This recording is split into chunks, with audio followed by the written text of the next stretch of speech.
నమస్తే, నేను Yogita. Welcome to సత్యాగ్రహి. Telangana Congress లో అసలు ఏం జరుగుతోంది? పాలన దేవుడెరుగు. రోజుకో నేత సీఎం పైన, ప్రభుత్వం పైన బాణాలు ఎక్కుపెడుతున్నారు. ఒక పక్క రాజగోపాల్ రెడ్డి మాటల తూటాలు, ఇంకో పక్క మంత్రి కొండా సురేఖ కుమార్తె సుస్మితా పటేల్ వ్యాఖ్యలు. ఈ లొల్లి చూస్తుంటే అసలు కాంగ్రెస్ లో ఏం జరుగుతుందో ఎవరికీ అర్థం కావడం లేదు. అయితే ఈ గందరగోళం అంతా ఒకెత్తైతే, మన ఏబిఎన్ అధినేత రాధాకృష్ణ రాసిన కొత్త పలుకు విశేషాలు ఇంకో ఎత్తు. రేవంత్ రెడ్డిని గట్టెక్కించడానికి ఆర్కే పడుతున్న తపన చూస్తుంటే పాపం ముచ్చటేస్తోంది.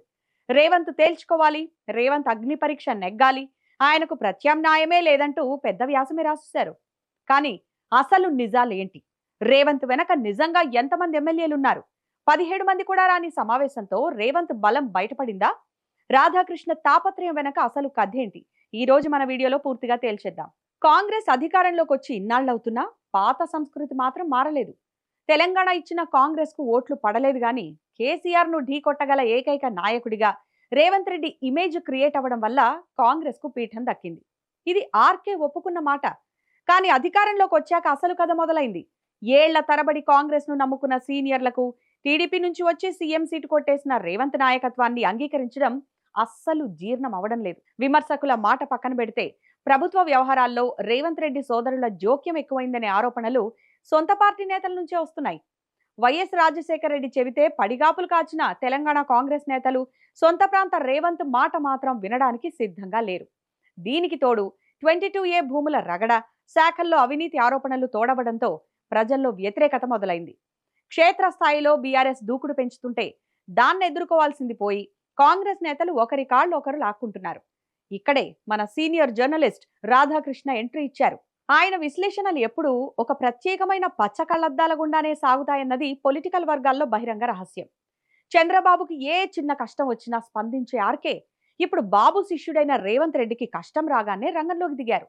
ఆర్కే తన ఆర్టికల్లో ఏమంటారంటే, రేవంత్ కు ప్రత్యామ్నాయ నాయకుడే లేడని తేల్చేశారు. కాంగ్రెస్ అధిష్టానం రేవంత్ కు పూర్తి స్వేచ్ఛ ఇవ్వాలి, లేదా తీసేసి వేరే వారిని పెట్టాలి. రేవంత్ ను బలహీనపరిస్తే కేసీఆర్ జగన్ జంట మళ్లీ బలపడుతుంది. వింటానికి విశ్లేషణలాగే ఉన్నా ఇందులో రేవంత్ రెడ్డి తప్పులను కప్పిపుచ్చే ప్రయత్నం స్పష్టంగా కనిపిస్తోంది. బీఆర్ఎస్ వైసీపీ సోషల్ మీడియా కుట్ర చేస్తోందని సాకులు చెప్పడం బాగానే ఉంది, కానీ సొంత పార్టీ ఎమ్మెల్యేలే రేవంత్ పైన తిరుగుబాటు జెండా ఎగరేస్తుంటే దానికి కారణం జగన్, కేసీఆర్ ఎలా అవుతారు? రేవంత్ రెడ్డి వర్గానికి నిజంగానే తిరుగులేని బలం ఉందా? ఇటీవలే ఒక ఆసక్తికర సంఘటన జరిగింది. రేవంత్ కు వ్యతిరేకంగా వినిపిస్తున్న గళాలను నొక్కేయడానికి సీఎం వర్గం ఒక ప్లాన్ చేసింది. రేవంత్ రెడ్డికి మద్దతుగా ఎమ్మెల్యేలందరినీ ఒక తాటిపైకి తెచ్చి డిమాండ్ చేద్దామని పిలుపునిచ్చారు. తీరా చూస్తే తీసుకొచ్చిన పిలుపుకి వచ్చింది కేవలం 17 మంది ఎమ్మెల్యేలు మాత్రమే. అవును, మీరు విన్నది నిజం. కేవలం 17 మంది. కాంగ్రెస్ తరఫున గెలిచిన భారీ సంఖ్యలో ఎమ్మెల్యేల్లో సీఎం పిలిస్తే వచ్చింది 17 మందే అయితే మిగతా వాళ్ళంతా ఎటుపోయినట్టు? రాధాకృష్ణ ఏమో రేవంత్ కు ప్రత్యామ్నాయమేమీ లేదని సర్టిఫికెట్ ఇస్తున్నారు. కానీ క్షేత్రస్థాయిలో పరిస్థితి చూస్తే రేవంత్ కుర్చీ కిందకి నీళ్లొస్తున్నాయనేది స్పష్టంగా కనిపిస్తోంది. ఒకవేళ అధిష్టానం రేవంత్ రెడ్డిని సీఎం పదవి నుంచి తప్పిస్తే కాంగ్రెస్ ప్రభుత్వం పడిపోతుందా? అదేం లేదన్నట్టుగానే ఉంది పరిస్థితి. డూ ఆర్ డై పరిస్థితి వస్తే ఈ 17 మంది ఎమ్మెల్యేలు సైతం రేవంత్ ను పక్కన పెట్టి కొత్త నాయకుడి వెనక నడవడానికి రెడీగా ఉన్నారని రాజకీయ విశ్లేషకులు చెప్తున్నారు. మరి అలాంటప్పుడు ఆర్కే చూపుతున్న ఈ భజన పత్రం ఎవరిని మభ్యపెట్టడానికి? నిజానికి కాంగ్రెస్ అధిష్టానం కూడా ఈ విషయంలో త్రిశంకు స్వర్గంలో పడింది. కర్ణాటకలో మంత్రులు బెదిరిస్తే రాజీనామా చేయండి, అరగంటలో ఆమోదిస్తామని హెచ్చరించిన హైకమాండ్ తెలంగాణ విషయంలో మాత్రం దాటవేత ధోరణి అవలంబిస్తోంది.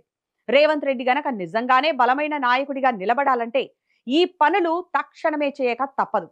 ముందుగా సోదరుల జోక్యానికి అడ్డుకట్ట వేయాలి. సొంత వాళ్లను కట్టడి చేయలేకపోతున్నారు అనే విమర్శ పోతేనే రేవంత్ కు నైతిక బలం వస్తుంది. ప్రభుత్వానికి అపకీర్తి తెస్తున్న శాఖలపై, 22A భూముల వ్యవహారంపై సీఎం కఠినంగా వ్యవహరించాలి.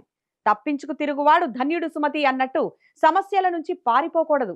అసమ్మతి నేతలను పిలిచి మాట్లాడే ధైర్యం, లేదా వారిపై చర్యలు తీసుకునే కఠినత్వం చూపించాలి. ఒక సీఎంగా మంత్రుల్లో, ఎమ్మెల్యేలో తన పట్ల గౌరవం లేదా భయం రెండింటిలో ఏదో ఒకటి ఉండేలా ప్రవర్తించాలి. చరిత్రలో చాలా మంది సీఎంలయ్యారు. ఎంతకాలం పాలించామన్నది కాదు, ఎలా పాలించామన్నదే ముఖ్యం. మర్రి చెన్నారెడ్డి 5 ఏళ్లు పూర్తిగా సీఎం పదవిలో లేకపోయినా బలమైన నాయకుడిగా పేరు తెచ్చుకున్నారు. కేసీఆర్ 10 ఏళ్లు తిరుగులేని శక్తిగా నిలిచారు. రేవంత్ రెడ్డి కూడా కేవలం ఒక వర్గానికో లేదా ఆర్కే లాంటి జర్నలిస్టుల భజనలకో పరిమితం కాకుండా నిజమైన నాయకుడిగా ఎదగాలంటే వెంటనే ఆత్మ పరిశీలన చేసుకోవాలి. పచ్చ మీడియా ఇచ్చే ఎలివేషన్లు ఎన్నికల్లో ఓట్లు తేవు, పార్టీలో తిరుగుబాటును ఆపలేవు. ఈ సత్యాన్ని గ్రహిస్తేనే కాంగ్రెస్ ప్రభుత్వం మిగిలిన 2 ఏళ్లు నెగ్గుకు రాగలుగుతుంది. మరి కాంగ్రెస్ అధిష్టానం ఈ గాయానికి చికిత్స చేస్తుందో లేక శస్త్రచికిత్స చేసి రేవంత్ను మారుస్తుందో వేచి చూడాలి. మరి ఆర్కే వ్యాసంపై అలాగే తెలంగాణ కాంగ్రెస్ పరిణామాలపై మీ అభిప్రాయం ఏంటో ఈ వీడియో కింద కామెంట్స్ లో మాకు తెలియజేయండి. ఇక ఈ వీడియో నచ్చితే లైక్ చేయండి, షేర్ చేయండి. ఇలాంటి మరిన్ని పొలిటికల్ అప్డేట్స్ కోసం ఇప్పుడే మన ఛానల్ ని సబ్స్క్రైబ్ చేసుకోండి. Thanks for watching.